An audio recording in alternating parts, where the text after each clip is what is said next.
For weeks now, the George Floyd protests in the United States have sparked solidarity protests in countries around the world. One of those countries is France.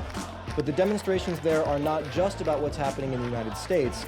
They also take aim at problems of racism and policing that are much closer to home.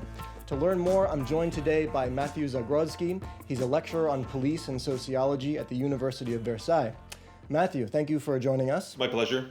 Can you start by explaining a little bit about why the police killing of a black man in Minneapolis struck such a chord halfway across the world in Paris and in other French cities? Well, there are multiple reasons for that. France was a colonial power, back in the day until the 1960s. So, it sort of echoes American history, which has a history of slavery and segregation. More specifically, this echoes to a case that dates back to summer 2016, which is the killing of Adama Traoré. Adama Traoré was celebrating his 24th birthday in July 2016 when 3 police officers restrained him using the weight of their bodies.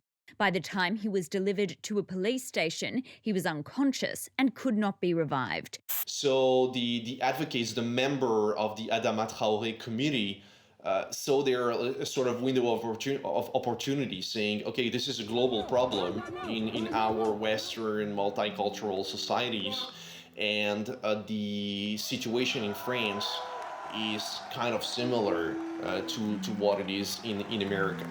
What do the protesters want, and what is the French government right now talking about doing? Their number one demand is clarity and transparency about that specific Adama Traoré case. Number two thing, it's really the supervision of police brutality. There have been, for the past few months or even years, demands for independent oversight over the police. Now, how can the government answer, and how has it answered, since that was the second half of your question? The announcements were, first of all, that chokehold would be banned, okay? And the second thing is the minister made this bizarre statement: if there's suspicion of racism, then the officers would be suspended.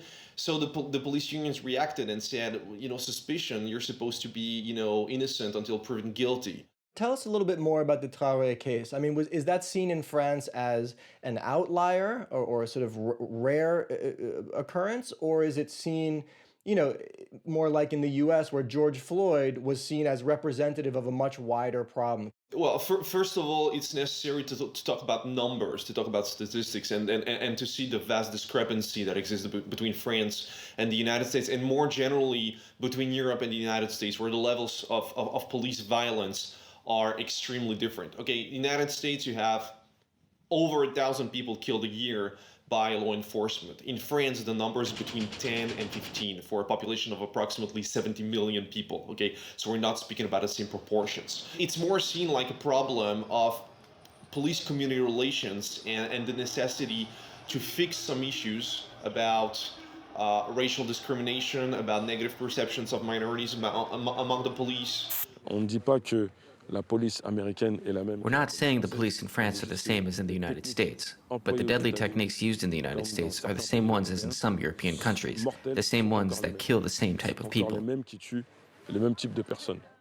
You mentioned that the instances of police brutality and killings in France are much lower than they are in the United States. But do minorities suffer disproportionately from the cases that do happen? It's a little hard to answer that question in the French case. We don't have ethnic statistics in France, okay? In the US, you count, for instance, the people that have been stopped and searched by the police based on their ethnicity. We don't have such a thing in France because that would be anti-constitutional. Color, race is not something acknowledged by the government. Under the ancient regime in France, your rank in society depended on the fact whether you had noble blood or not, okay?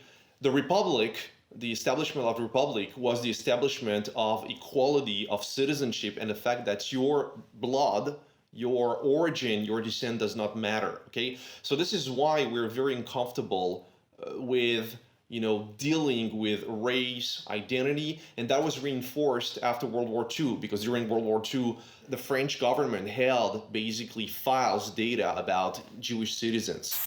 Notice the Nazi salute of the Vichy Frenchman. Which makes us even more uncomfortable with the notions of ethnicity, race, and discussing things and even measuring them. Over the past couple of weeks, we've seen a real sea change in public opinion in the United States about issues of racial justice. Are you seeing something similar in France these days at the popular level? The issue of brutality, of police brutality, has already been discussed in the past couple of years, and I would say a year and a half, because for about a year, we had the Yellow Vest protests. Those weekly protests every Saturday of people who were against the policies of President Macron. And a part of society that had never dealt with the police directly realized that you can get hurt if you protest, if you march, if you have an interaction with the police, which they had no idea before, because they lived in those calm, small towns. And when they came to Paris to protest, there were very violent clashes.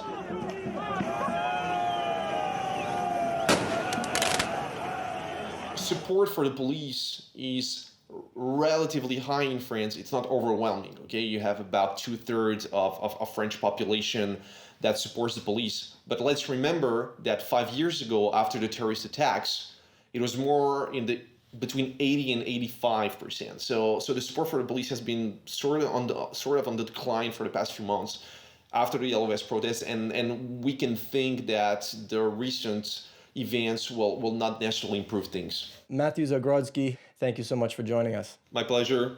Take care.